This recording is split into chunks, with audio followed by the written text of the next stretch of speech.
I'm loving his stuff. Here we are. We're back. Welcome to the Celtic State of Mind. It's a Monday afternoon, and for the first time in a while, I am joined by Jerry Taylor. Jerry, welcome back. How have you been, mate? Amazing, mate. It's so good to be back. Honestly, you really miss it when you're away. I've had a great distraction, obviously. We've been out with my show, but as I've been told by many fans that have come, many Acsom fans that have come to see the show, they said, I really enjoyed your performance, but going to get back on Acsom. People like routine, Jerry. They like routine, and I think that's what we had during the old COVID years. It was years, wasn't it? During that period, we had that 12:30 routine. We stuck to it. We're going to be joined actually by another Acsom contributor on this Monday afternoon. We're getting joined by Asim Rabbani. There he is. He's dialed right in. It's the Monday Club. He wasn't going to come on, but he'd seen that I was back, and is that it, Asim? That's exactly it. I was waiting to see if Jerry's back. I'm on. He's back. No, it is good. It's always good on a Monday because for a while there we were gauging the kind of the belief that we were going to be prepared for the Champions League, and here we are all these weeks later. We've started off the campaign perfectly, brilliant records, and we're going into Wednesday's night's game, I think, with a spring in our step. We'll be talking a wee bit about the performance against Hearts, what we can take away from that. I'll look ahead to the Slovan Bratislava game on Wednesday night. And, of course, everything else Celtic related that pops up in the comments section. We'll also be touching on why Jerry's been away for a couple of months. He's been a busy bee. Jerry, just fill us in. You are touring your own show. It's called Blame It on the Bucky. Most of the people, sorry to say, will have tasted the Buckfast tonic wine at some point in their life. And if you haven't, then give it a wee try because it's obviously based on that, but with a true meaning, a life meaning, Jerry. Yeah, and you're right what you're saying. So when I came away from the Billy and Tim brand, I thought the good thing about the Billy and Tim stuff was you're always got an audience. There's always fans being born for either side every second of the day. And I thought, what else could we connect with in Scotland? And Buckfast just seemed to be the main one. You've either had a pal who's been mad on the Bucky or a family member, or you've tried it yourself, or you've bought somebody a Christmas present that's merch related to Bucky. It's always out there. And when I first started writing it, I was still on the drink. And it was going to be Buckfast the musical, but then I realised I've not got a musical bone in my body and I can't write songs. So when I got sober, it started to become something else. And when people come, you're expecting it's a comedy, and we're getting great feedback with a laugh out. I mean, there's belly laughs. There's probably about 5 laughs every page. That's what I like to do. I was a big Only Fools and Horses fan, and what he was absolutely brilliant at doing, David Sullivan, was laugh, and then you hit them with a real life moment. But then when again do you bring them out of that with another big laugh? And we've done that really well with the whole team, with the direction of Louise McCarthy. But there's a lot of things people can connect with. There's a subplot of dementia running through the show where the granny keeps phoning the phone, and obviously sobriety and the loss of family. So you've got 3 things that a lot of people connect with, and then the Bucky on top of that. And it's just been, I've been quite overwhelmed, mate. I was saying that at the start before we came live.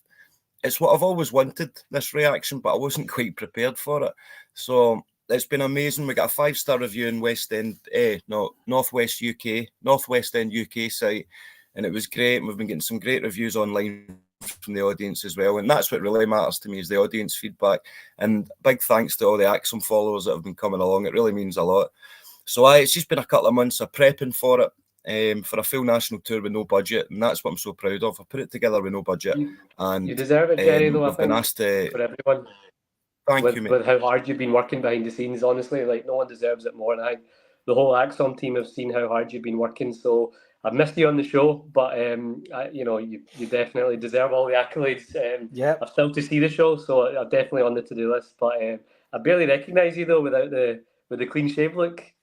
I know I had to, because my character's a bit of an idiot in it, and you know, you get a bit more pathos when you take the facial hair away, and I get bigger laughs. That's when my Jim Carrey face comes out, because I get that a lot. So see, the thing as well, like you were saying there, you wanted to get to a certain stage, Jerry, and then you achieve it, and now it's about embracing it, mate. But can I just say, I saw a review and somebody said that you were like a young Gerald Kelly.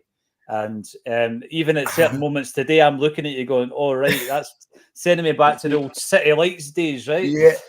Absolutely. But I've the been Bucky. getting that a lot. It's a great compliment to get because he was another hero of mine. Have you seen him in Extras?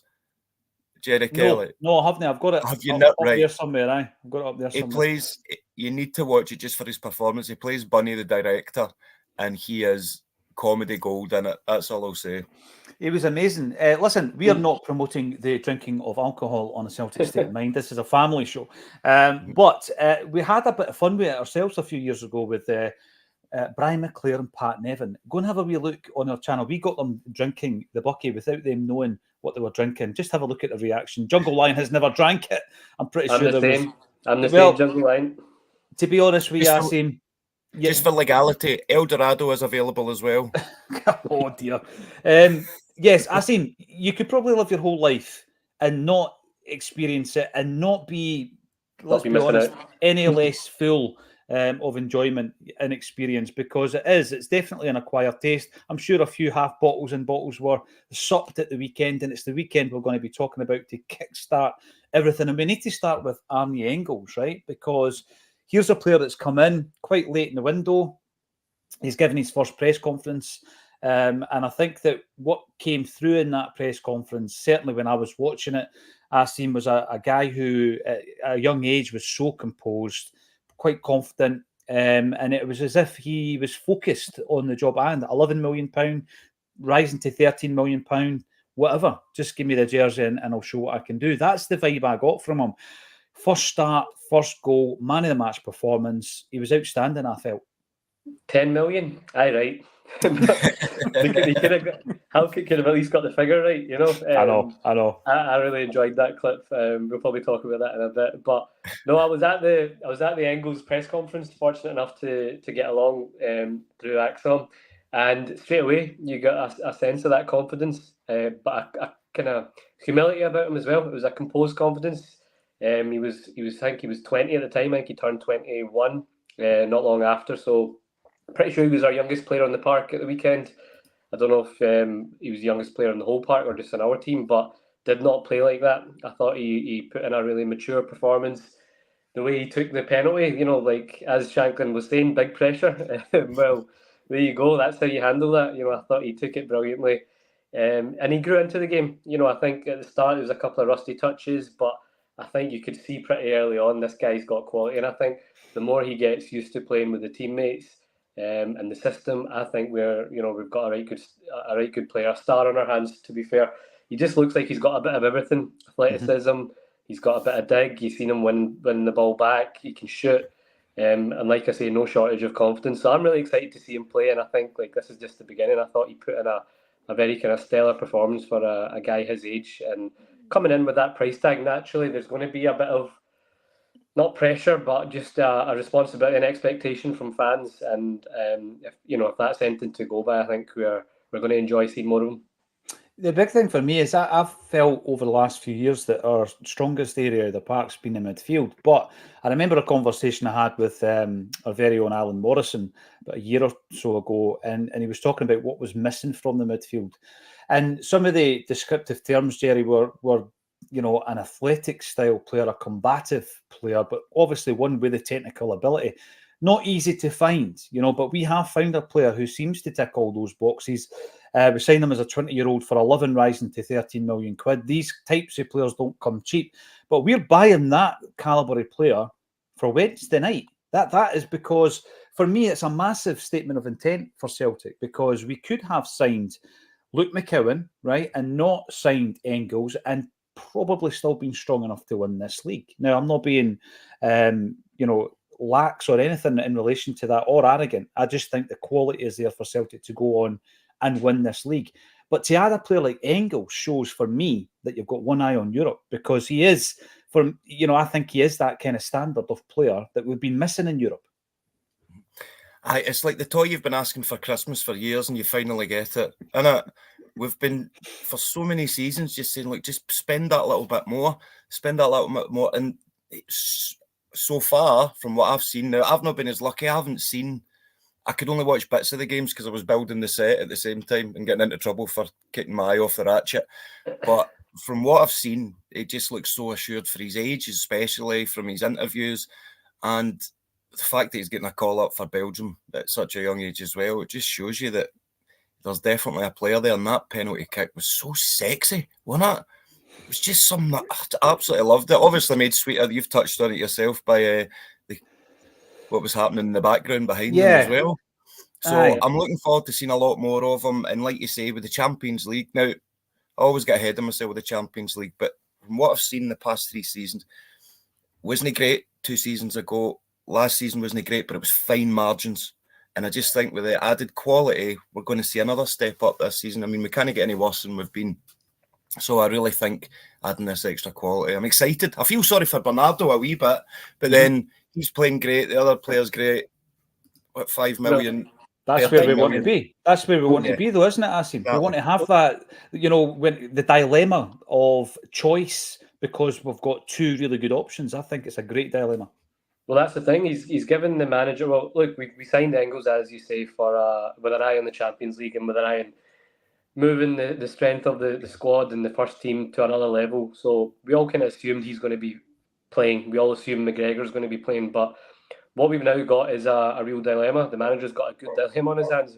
Who's going to take that 3rd spot? Or, at the weekend, people were saying maybe it was going to be the same team that started against Rangers for the Hearts game. Engels came in, and I think he's done enough there to suggest that he's going to start on Wednesday. But then Bernardo was equally brilliant against Rangers, if not even more so. So it's a decision to make. Does Hatate drop out? Because I don't think he was at his best in the last couple of games. But this is what you want. You've got form players. You've got a real strength and depth. I think you've seen that at the weekend. All the subs contributed. McCowan scored. Adamida scored a disallowed goal. But this is what we've been crying out for. Options when they come off the bench isn't weakening us.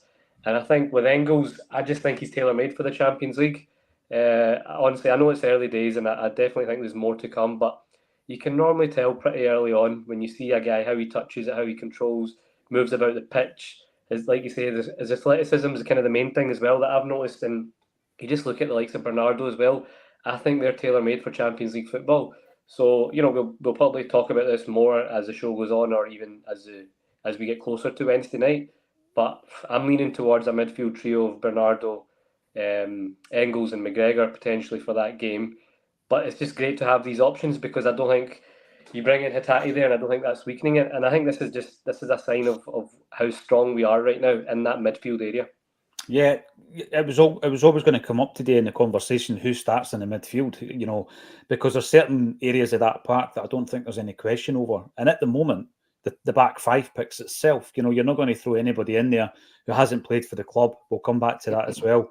I know kind of Johnson looked a wee bit rusty at the weekend there. Maybe it would have been a good opportunity to rest him at the weekend, but he'll start if he's fit. And then up top, you're not dropping any of the guys, or are you? We'll talk about Kyogo and his and Hatate's performance at the weekend. But I think it's the midfield that's going to be the big question. And you've got a guy in Engels who not that long ago was playing the equivalent of reserve team football. Scott Coyne came in last week to tell us how the Belgian league's structured and how in the second tier, Club Brugge had their reserve team, and that was the team that he developed in before going over to the Bundesliga and playing a season over there. And all of a sudden, here he is. He's lining up to potentially make a start in the Champions League. You touched on the heckles that he was getting before the penalty, and you guys can actually confirm this. I mentioned this in the group before I put it out in the socials. That happens at every single level in football. And if you mention it, what you're going to get is you're going to get people that say, you don't know the game, you've never played the game, this is part and parcel, etc., etc. And I said all that in a message to you guys. Then I put it out into social media, and what responses did I get? You don't know football, you've never played football, this happens every... So I knew that was going to happen. I don't have an issue with what Shankland was doing. No issue whatsoever. That happens every single day of the week when people are playing football. But that wee howl kick character, he was just being... Seriously, I mean, for me, looking at him, I'm thinking to myself, you're a bitter wee guy, because he started off at Rangers. He started off at Rangers, right? He's no made it. He's obviously ended up at the Jambos, a watered-down version. And he's trying to put the guy off, but it's the 10 million, aye, right. And I'm thinking, mate, get your medals, right. Get your medals on the table. Let's have a wee discussion about success and actually going out there and achieving something in the game of football. Because, and my comment was, enjoy the relegation dogfight. You know what I mean? Because I'm just thinking, right, because some of the comments I was getting from the Acsom squad was, Sutty was great at that, and Lenny and Bellamy. Aye, but they could back it up. They had something to back it up. International recognition, medals on the table. Jerry, Halkett just came across as a bitter wee guy. It sounds like it. So I've got confused then. So Halkett, I take it, was saying the 10 million, 11 million, and Shanklin was the one that was shouting pressure, big pressure. Yeah. Do you know what? I'm here for it all. That's what it's all about. I play Sunday League football. You love a bit of drama. You love a bit of drama. I love a bit of drama. I got a yellow card at a charity match for shouting at the referee. So it's, it's all part and parcel of the game. I get what you're saying. You've got to be able to back it up. Look, they've put themselves up there to get slagged for doing that, right? I'm here for it all because he scored. If he didn't score, I'd probably say it was unsportingly. What word am I trying to say? Unsportingly. Yeah. But it's all banter at the end of the day. And like you say, we've got the players that if they're doing it, they've got the medals to back it up. So that's on them if they want to do it. I think it's a laugh. Listen, people pointed to Joe Hart noising him up last season. I see him in a penalty. Yeah. A penalty shootout, a penalty kick rather. And then obviously you've got the old, the masked marauding McGregor giving Barisic it tight. Greg Taylor giving it Morelos it tight. Yeah. It happens. Totally get That's it. the best one. But back it up. The Greg Taylor one's the best ever. I think that's the key there, Paul John. If you back it up, fair enough. And Engels, he tucked it away and he gets the last laugh. Whether he even understood what Halkett was saying, I highly doubt, with the 10 million. 10 million. We didn't even get the fee right. No, that's right. But obviously, if he missed it, then everyone would be lauding it up, saying, look, he's bottled it under the mind pressure. Games. Exactly. So no, I'm similar to Jerry. I've got no issue with it. When it works, we all lap it up. It's just, I think Kevin Graham said it in the group chat. He could have came up with something a bit wittier or a bit more, like you said, Shanklin. What Shanklin was saying, no issues with that. Try to put a bit of pressure on the lad before his penalty. But fair play to Engels for actually having the balls to grab the ball and take it, off Reo. I seen the clip of Callum kind of saying to Reo, "Look, it's up to you," and then Reo handed it over. So I wonder if. Before the game, it was discussed. I think Brendan said that Rio's the penalty taker or Engels is second in line. I don't know. But either way, it looks like at least we've got someone because we've had issues with penalties in the past. So that's another string to Engels' bow if he can tuck them away. And even the set pieces look good. So yeah, honestly, brilliant. What a way to start. He's had some couple of weeks. Engels, a Belgian call-up, record signing, debut in the Glasgow Derby, and then a winning goal or one of the goals in a victory over Hearts, and probably his first Champions League start midweek. So, yeah, it's all going well for Engels and only more to come. Takes a lot of bravery, doesn't it? Totally. Takes a lot of bravery to take that penalty, because if he missed it, he'd been getting it from all angles. see the thing. You missed me. As well. I got it, mate. The thing as well, penalties have been an issue, and we've lost a very, very good penalty taker in Matt O'Reilly. So to get Engels in on the act and get it in there early, I think is tremendous. And he took it very, very well. I think we will have to speak a wee bit about Hatate as the conversation goes, and we'll also discuss Luke McCowan as well. A wee look ahead to Slovan Bratislava. Before we do all of that, let's get some of the comments up. Paddy Lavery is welcoming back. I mean, listen, I can't lose Matt O'Reilly and Jerry Taylor in the same season, Jerry. But still, we're delighted. This is Paddy's way of saying welcome back. If we don't win on Wednesday, I'm blaming Jerry Taylor. Oh, I've missed you, Paddy. I've missed you.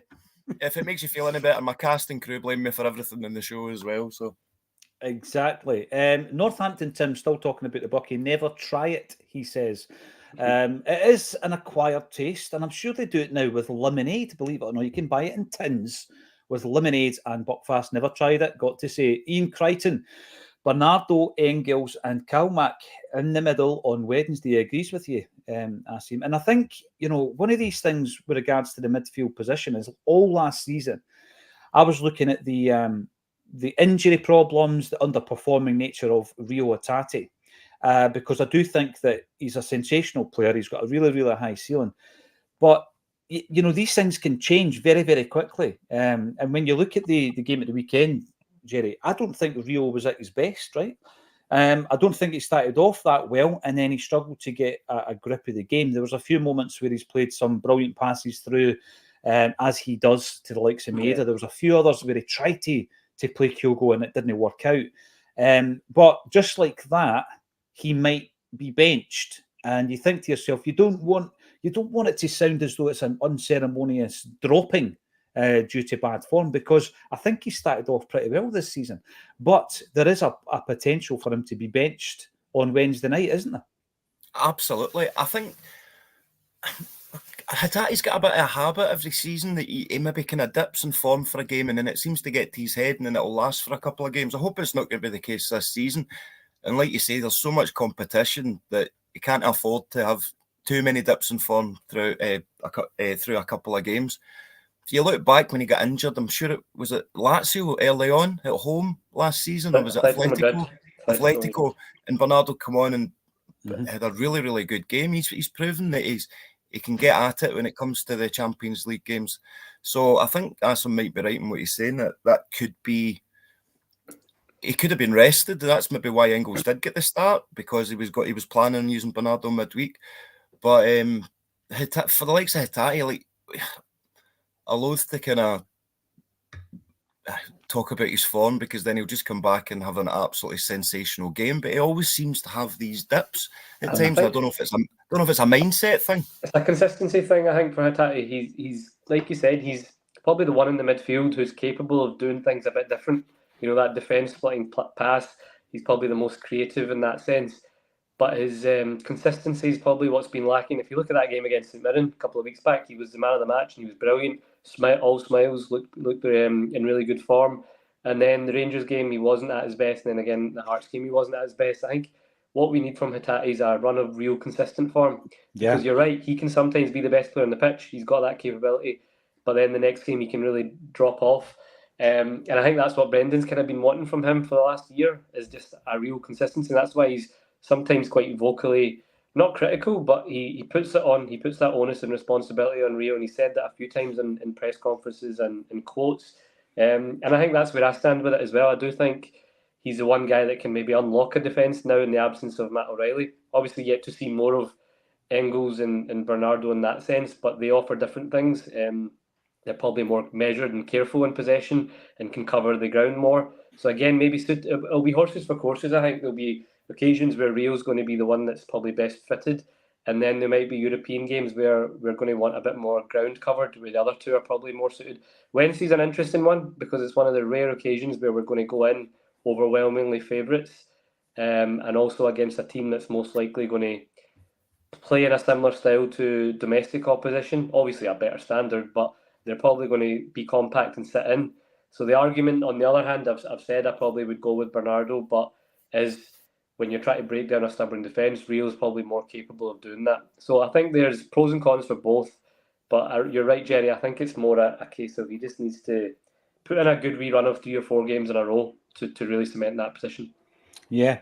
When I'm talking about Champions League and the fact that it bodes well, our start of the season bodes well, even if we were to go back, let's go back, we'll forget the COVID season. I don't want to go back into those murky territories, right?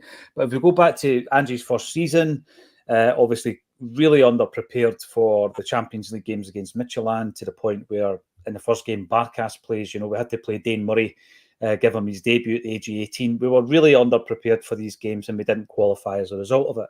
You then go into Angie's second season, and I think that, there was some good business done, because obviously Jota and Carter Vickers were made permanent. And I think we had a decent enough run, because we basically went for it, didn't we? We just went toe to toe with Real Madrid and the Bernabeu and seen what happened and all this kind of stuff. So there was good signs, and I was looking forward to going into season 3 with Ange. Didn't happen. Brendan Rodgers comes in. It's almost as if we revert back to the Ange first season, completely unprepared going into the games, because the transfers weren't good enough, and we've gone long and hard on that subject. However, I thought Brendan Rodgers' side did pretty well last season. I think it was real margins, when you're thinking of, we took a pumping against Atletico Madrid, right? But we did get a sending off early in the game. We'd done so well against them at home, the 2 each game, memorable game. 2 sending offs against Feyenoord away from home. these kind of things, the situation in Lazio, that moment where Palmer thinks he scored and it's offside, there were so many moments. But this time round, we're finally going into the campaign, Jerry. I think the timing wasn't great, but the transfer window is looking very, very good. We're strong. We're talking about competition for places. We could have a debate about who to start here and there in the team. And I think we're probably best prepared than over the last 5 years, than we have been over the last 5 years for a European campaign. And we're going in. And by the way, I didn't want to get the old custard pie in the face on Wednesday night. Anything can happen. But I do feel very, very well prepared for this. And it's the first time in a while, Jerry. Yeah, I agree with you. I always get in with that kind of false hope, knowing that I'm going to get my heart broken. But I think we've had a cracking pre-season. Sometimes you'll have a great pre-season, then you get into the start of the season, you think, all right, that was a bit of false hope we were getting. But we seem to have carried on. I know we didn't play as well against Hearts, but again, to get that result, it set us up nicely. The new look of the Champions League, I think with the home games we've got, that must give the players confidence. I mean, if they're not thinking we can get 12 points out of these home games, then they shouldn't be at Celtic, and we shouldn't be supporting Celtic, because I truly believe, bring that thunder back, like Mr. Lennon would say back in the day. You started to feel, see the atmosphere of the Champions League last season was unreal. It was unreal. And because you could feel we were getting that little bit closer, the performances were getting better. And I was like you, mate. I was looking forward to that third one under Ange, because you've seen him making progress and he was going for it. But I think we've had a good pre-season. We're getting the players in Brendan wants, the excitement of the new set-up. I've just got a really good feeling. I think we're going to take... Oh, I need to stop saying things like this, but I think we're going to take maximum points at home. I do. Oh, and I think we can get a good few points away. Come on. Hey, you only live once. You're back with the positivity, mate. I know, we missed that. Yeah. No, but I mean, I seen the point is, even back in Brendan's day, I think we went into campaigns underprepared. We ended up having to play, near beat on it centre half. That became a meme, that he was always playing centre half when we went into Europe. This season, and by the way, it's going to change again next season, because a bit like Bratislava have done this season, we're going to have to play a number of qualifiers. They've actually played 4 games already in the Champions League to get to this stage, right? And you're looking at that, they've earned their place, absolutely earned their place. Yeah. And, we won't take them lightly, but I am going in thinking to myself, Asim, the areas of the park that I wanted to improve on have been improved on. I think we're going to have to touch on the fact that, the arrival of Valle and the arrival of Trusty seems to have upped the games of Carter Vickers, Scales and Taylor, because all three of them, they've been immense, haven't they? Because look, Taylor and Scales have been the ones that kind of cop the most criticism, myself included at times. Not even criticism, but it's the 2 positions which we've kind of cried out for upgrading or strengthening. But since we've made these signings, I think they've had stellar performances, the 2 of them, to the point where we're all comfortable with Scales going in midweek now. Whereas you say this a few weeks ago, and the thought of Scales going into the Champions League, I know he had some of his best performances in the Champions League last season. We were missing Carter Vickers, though. I think that's a big factor. We were missing Carter Vickers for a lot of the Champions League games last season, and I think that really impacted us. I know he actually came on and made the mistake against Lazio, but just in general.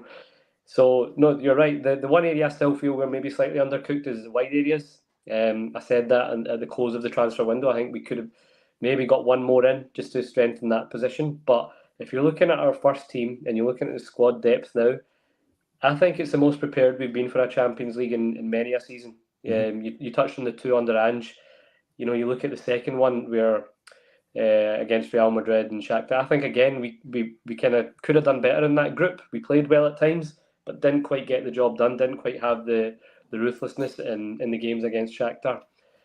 Last season, I was looking at while you were talking there, I was looking at the lineup and the squad for that Feyenoord game, and I remember going into it, the first game away in Holland, not very confident at all.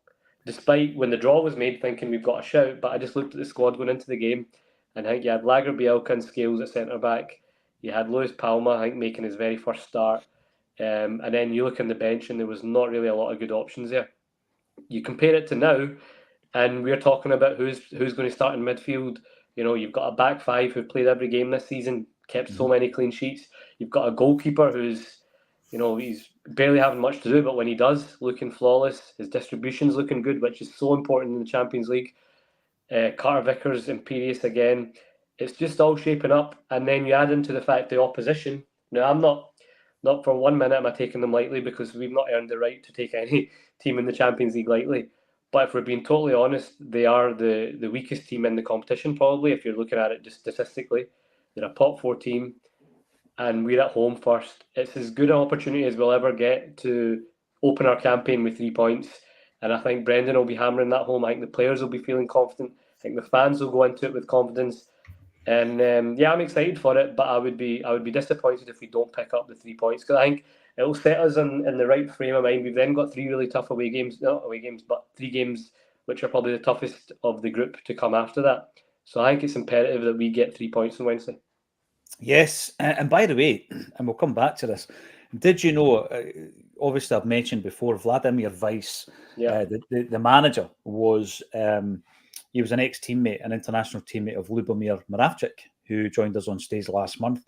And his son, of course, who still plays for them, was the ex-Rangers player, who for some reason, I don't know, he seems to have had a few digs at Celtic over the years on Twitter. But you know what? It's a wee bit like Halkett having a dig at Engels, you know what I mean? Shows your medal, son. But interestingly enough, he was also the manager. Vladimir Weiss was also the manager when Slovan Bratislava's country challengers Admira Bratislava beat us 5-0. Right? Now they've changed their name, which is why I never noticed this when I was looking at the draw. They've changed their name since they beat us. Admira Bratislava, the Slovan Bratislava, they've changed their name about 4 or 5 times in their history. Is it the same team? He was the mastermind. He was the 5-0 mastermind. But is that the same team? Not the same team as we're playing it on Wednesday night. Right. They're called something completely different now. But he was the manager of that team that beat Gordon Strachan's side 5-0. You'll remember. We almost turned it round. I remember going to the home I know, game. we were so close. Did McGeady not miss a really close one or hit the post or something? There was one in the last 5 minutes that someone missed. I can't remember who it was, but yeah. And Chris Sutton broke his cheekbone in the first game away, the 5-0 game. And I always remember that because you were looking at Strachan, who, by the way, you know, history has completely changed this because he was a successful Celtic manager. But I remember when he was announced, there was a lot of people unhappy with Strachan being the manager after Martin O'Neill, right? There definitely was. And, you know, we've gone into that game, they've absolutely destroyed us. And at that time, it was the worst European result of Celtic's history.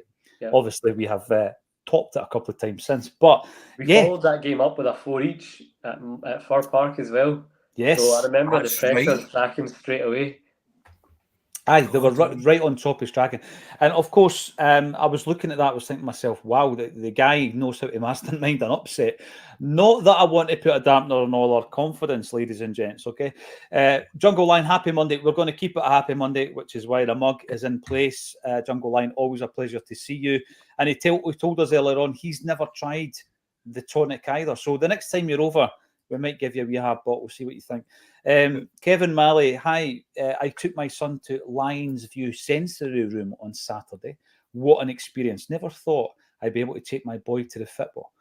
So please, guys, donate to the Celtic Foundation when you can. That's brilliant. That's outstanding. Amazing. And hopefully the wee guy continues to enjoy his visits to Celtic Park. Gordon Coney, afternoon to you. Although we were not at our best on Saturday, we still got the job done. And another clean sheet as well. We can't win all games with flair. Sometimes we will just have to dig in. There was a wee bit of that, but I think a big part of that actually was Hearts are poor, right? Hearts are really, really poor. And I think that they nullified the game almost as a spectacle. All they were looking to do, right, was to win throw-ins and win free kicks in and around our box and win corner kicks. Even Craig Gordon was pumping every single free kick and goal kick right down the wing in the hope that maybe Greg Taylor would go up for a header it out. And I was looking at it, it was like anti-football I seen, wasn't it? It was horrible. Honestly, I said to my dad, I was like, that's as poor a Hearts side as I've seen in a long time. But you actually look at their squad up until maybe only the last 10 minutes. They actually tried to play football when they brought on Danda, Blair Spittle, Alan Forrest. And then they actually started looking like they could have a go. And they kind of pegged us back for a 5-minute spell. But they've got the players there. I just think the manager's awful. And you're right, you know, on the back of an international break, these games can go like that sometimes. Like, we weren't at our fluent best, but the game was broken up a lot. They had no intention to play football. And look, the bar's been set so high this season with our performances that if that's the poorest performance so far and we're still kind of comfortable winners in the end, then it just shows you, like, we're in good nick, because we'd have taken that all day long against what should be the third or fourth best side in the country, with the squad they've got. But we really struggled. And again, credit goes to the defence, because that record that they've now got 5 clean sheets, over 100-year record.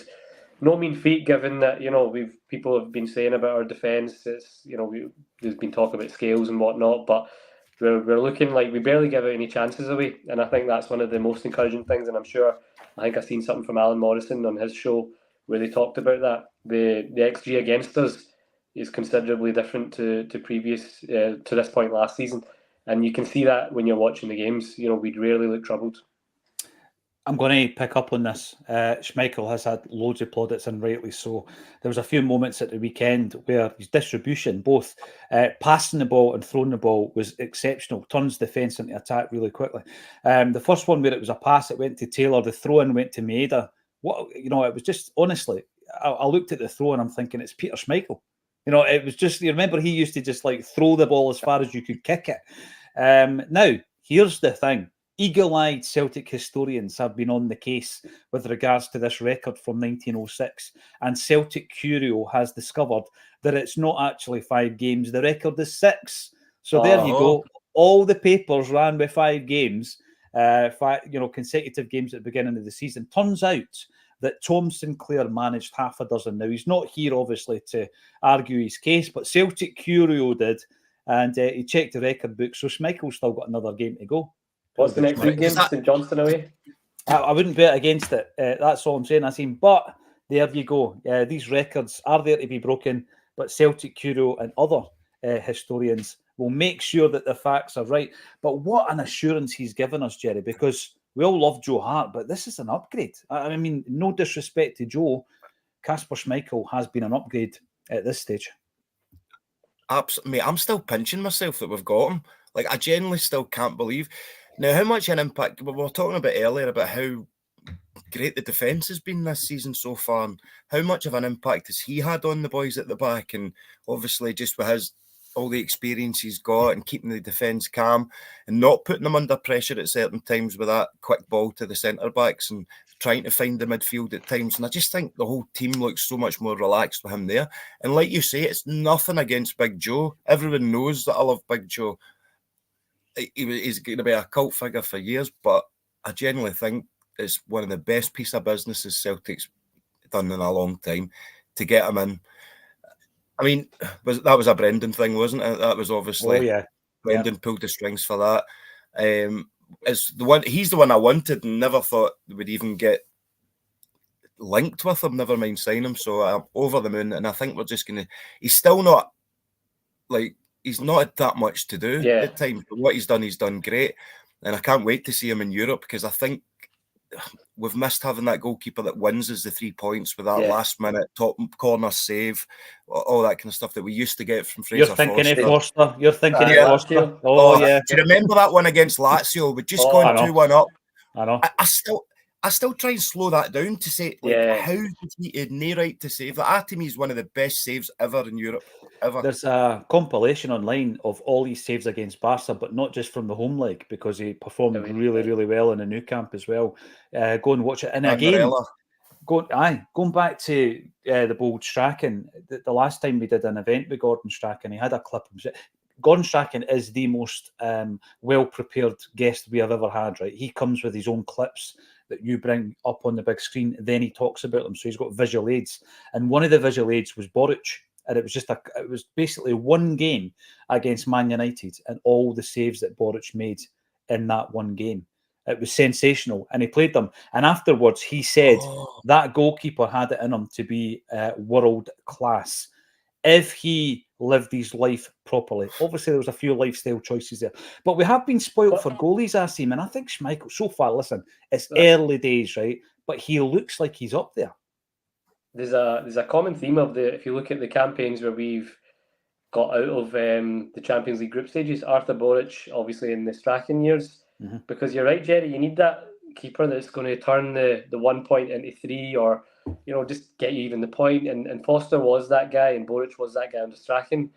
And that's what you hope Schmeichel will be, because for all Joe Hart, you're right, he was brilliant, but you look at some of the games in Europe, there was question marks over the Feyenoord away free kick last season, the Leipzig the season before away.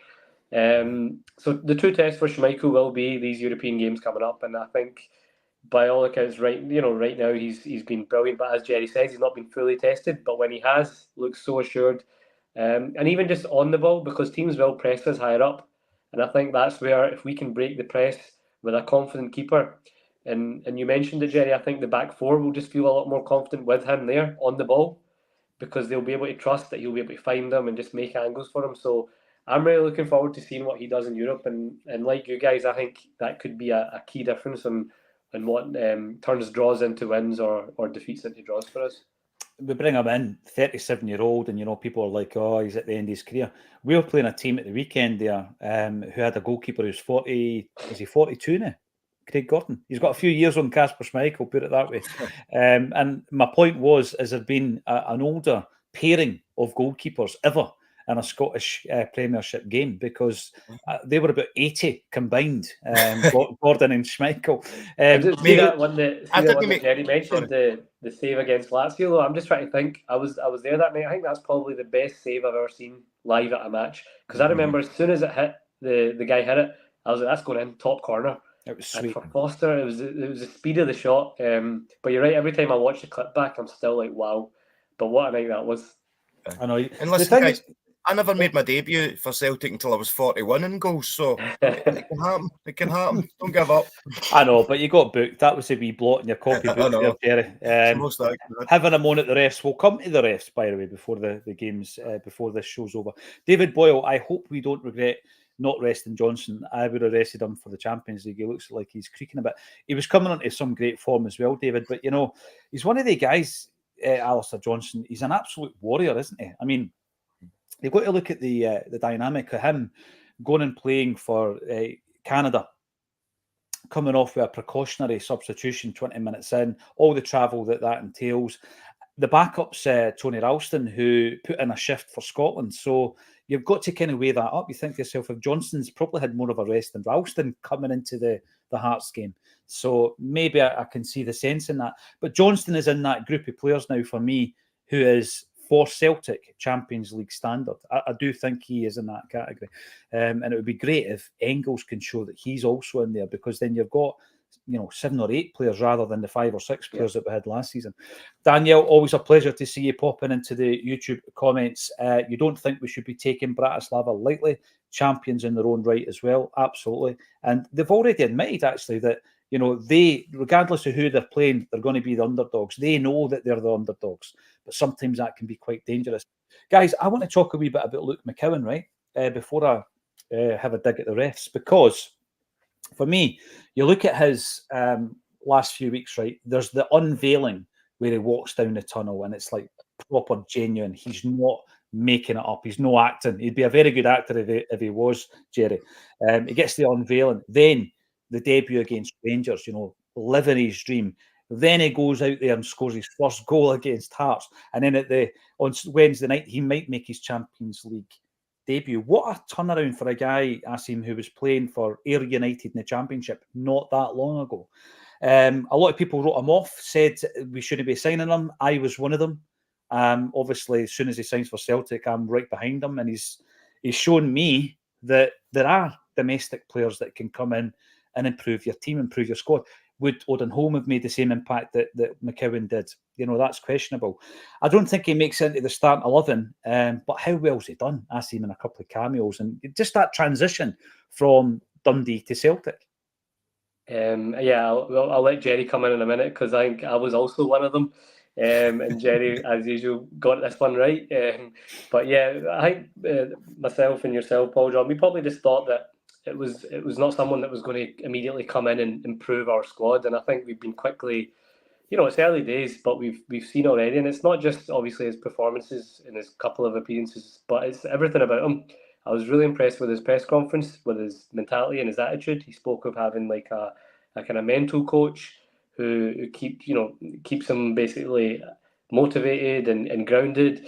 I liked how he spoke about, look, it's been a brilliant couple of weeks. He's obviously came from a Celtic family. It's like a dream come true, but that mindset now changes because he's now here and he wants to not just be here just to live his dream. He actually wants to make sure he's having an impact and merit his place here. So everything he's saying came across really well. And then if you look at his appearances on the pitch, I think he's shown a really good energy to get that goal, which I think came at a crucial time because I think we needed that just to make the last few minutes easier. And he looks like a guy that, when we're making changes around about the 60, 70 minute mark, he's ideal. He's the ideal kind of guy to come in. And I don't just mean that as a squad player, but I think he'll get his starts as well.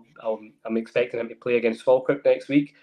But he's already came in and he's already contributing in a way that many of our midfielders who we had last season didn't. As you mentioned, Owen Thiago Holm barely featured. When he did, came on, got sent off.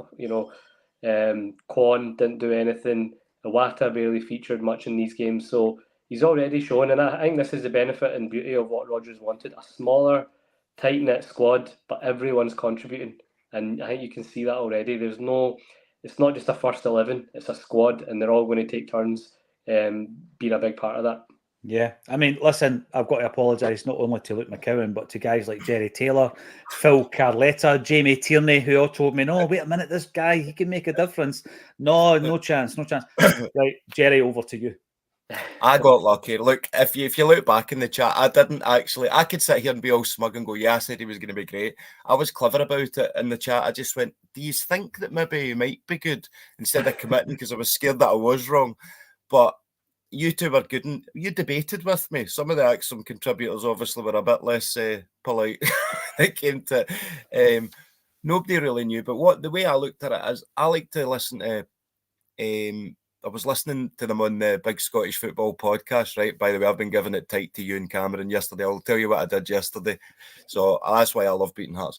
But they were always going on about this guy for a couple of seasons. And I always heard his name coming up. And I just thought, do you know what? If it's for £1 million, if he's a homegrown, and it was a bit of a no-brainer for me just for that. I didn't think he was going to be a first-team starter. But do you know what we've got with this guy? The hunger, you can see it in it, that hunger to play for the team that he loves as well. And he might not be as gifted as the rest of the midfield, but what he'll do is he'll make up with that with his hunger and application and just the absolute adrenaline that will be going through him every game to play for the team that he loves.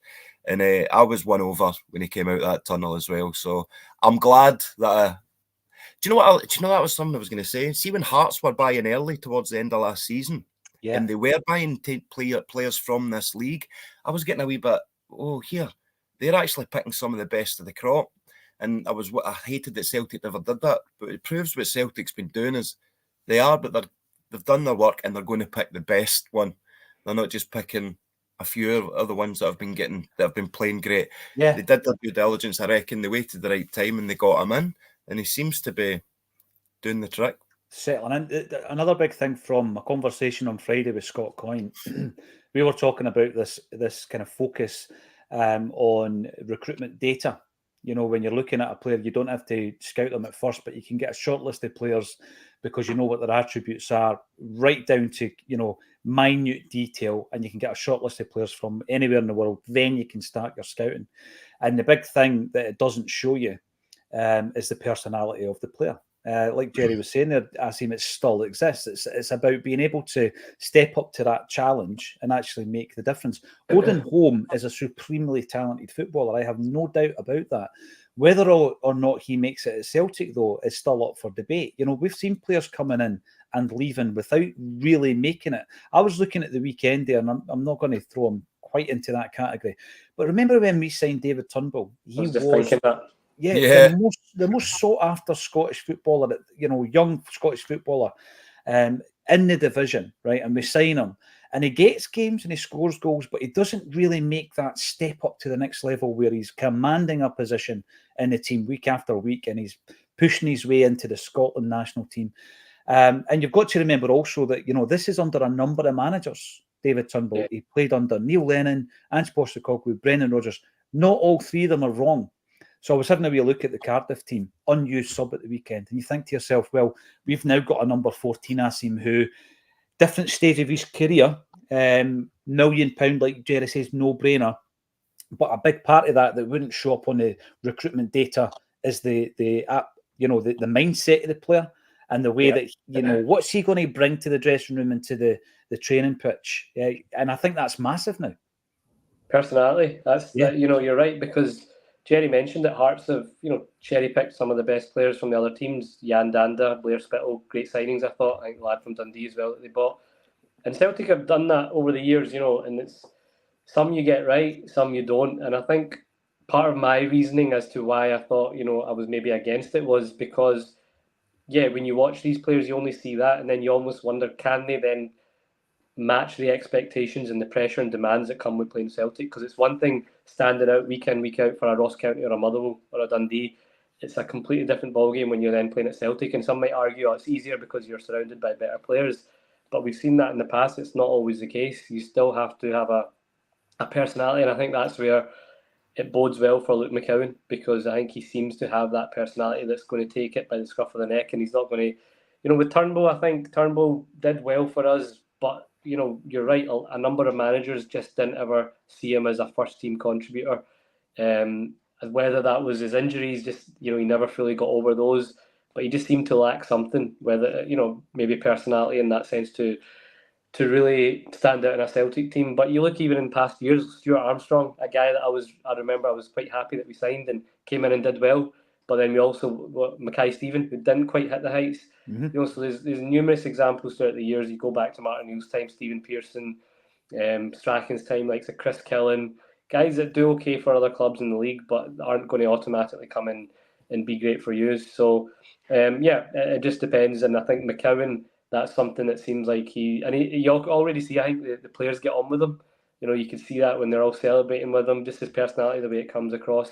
All these kind of factors can really help when you make that step up.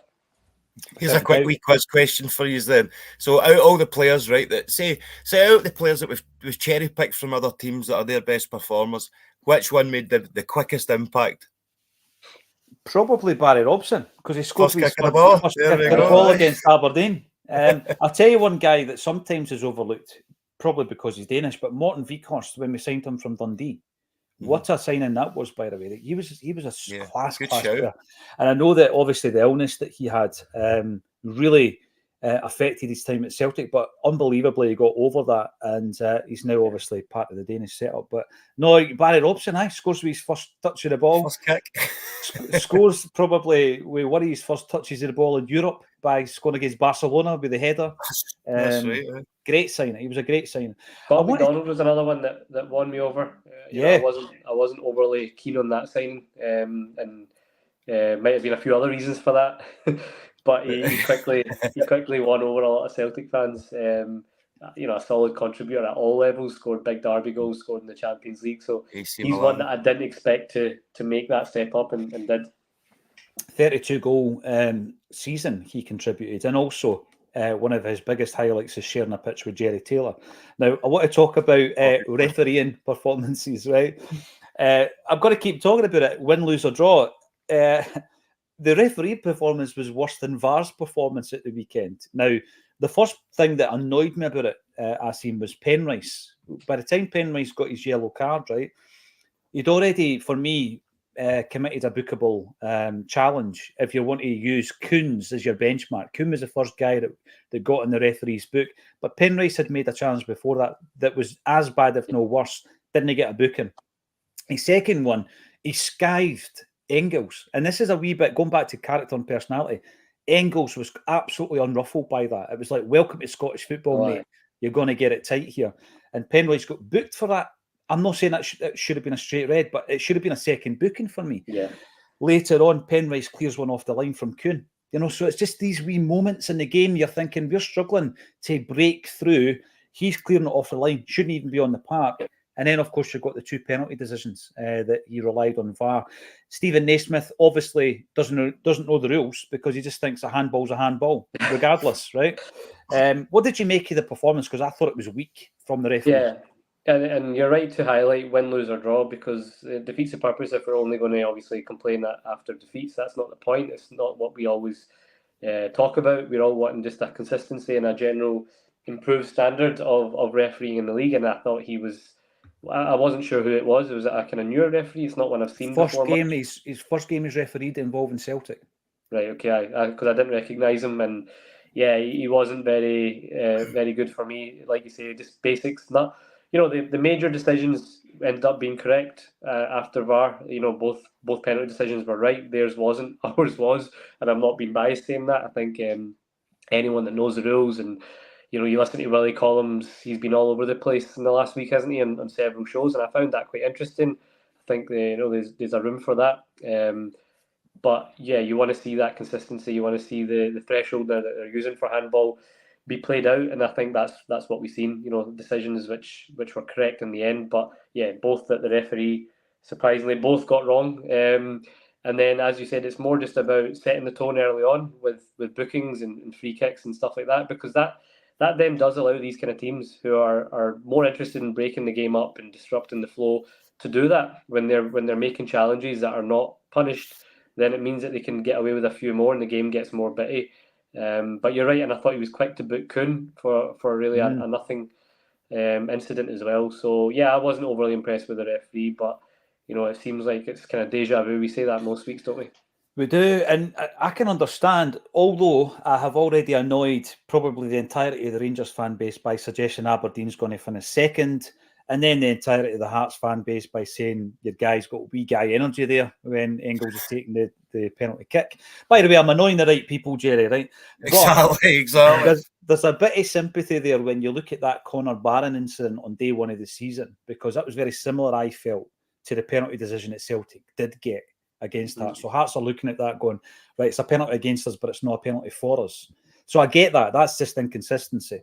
But what was your take on it, Jerry? Because for me, we might have really, really struggled to break them down. And then you're looking at the clearance off the line. And then this is a bigger issue than it is this Monday, where we've won the game 2-0.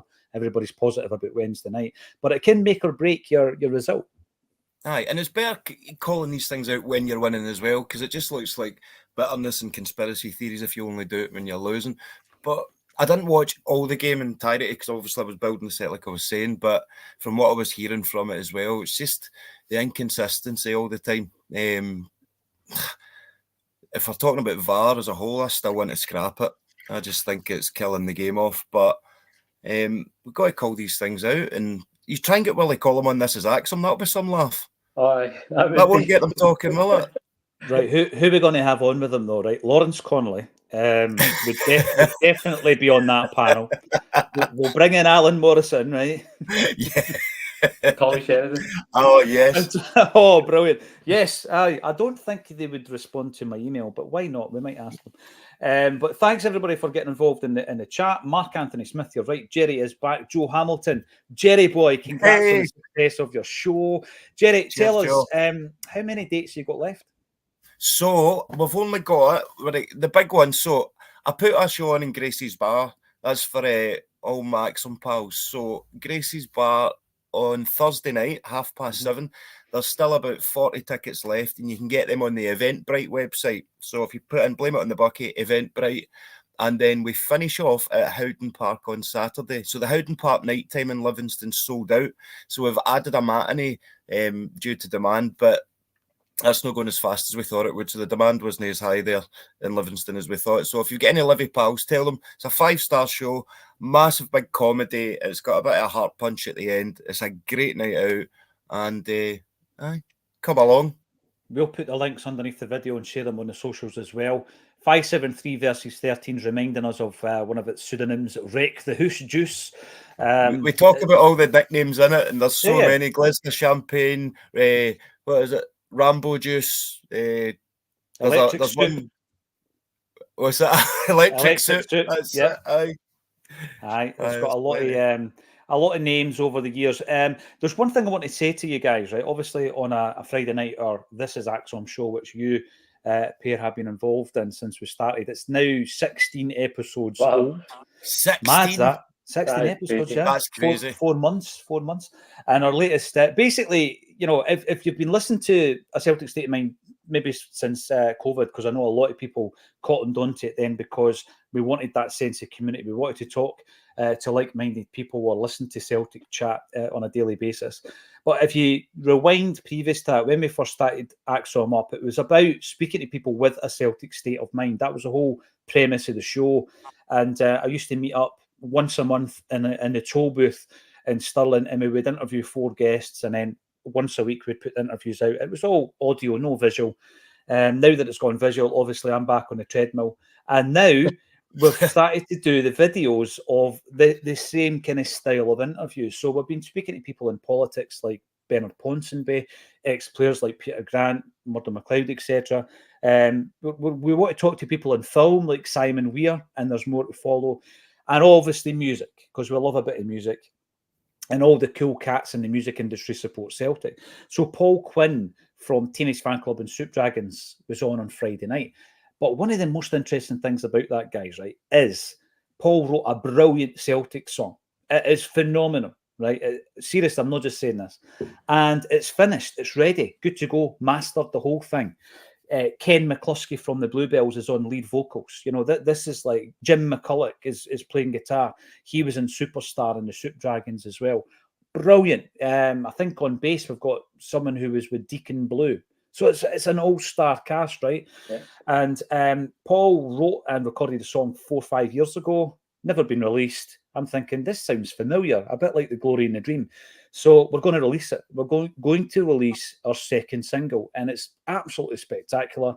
We're going to do it for Paddy's Day, and we'll have another promo video as well. Can we beat the likes of Mariah Carey like we did the last time in the charts?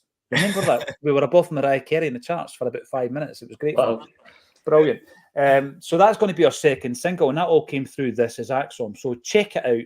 I am travelling tomorrow. Can't announce who it is yet, but let's just say it's going to ruffle feathers. It's going to get people's interest. It's a big, big name, and it'll be out on Friday. It's not Maurice Johnston, if anybody's wondering. That's what I was thinking straight away there. or indeed Kenny Moore. Oh. Paolo Nutini or Di Canio. Aye, well, or Di Canio, either or. Are we getting any clues, or is it all hush-hush for now?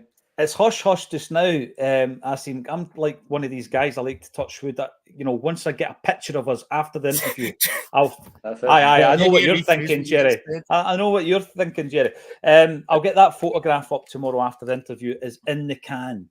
Thanks, everybody, for getting involved. It's been a busy one, nice and positive. Great to have Jerry back on the Monday Bulletin. We've mentioned Gordon Strachan a couple of times today. We're down to the last 100 tickets. There's 6 weeks to go. It is heading towards a sellout.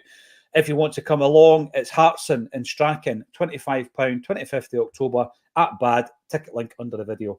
And we'll be back tomorrow at 12:30. So all that's left for me to say is Jerry Taylor and Asim Rabbani. Thank you for joining me on A Celtic State of Mind. Cheers, mate.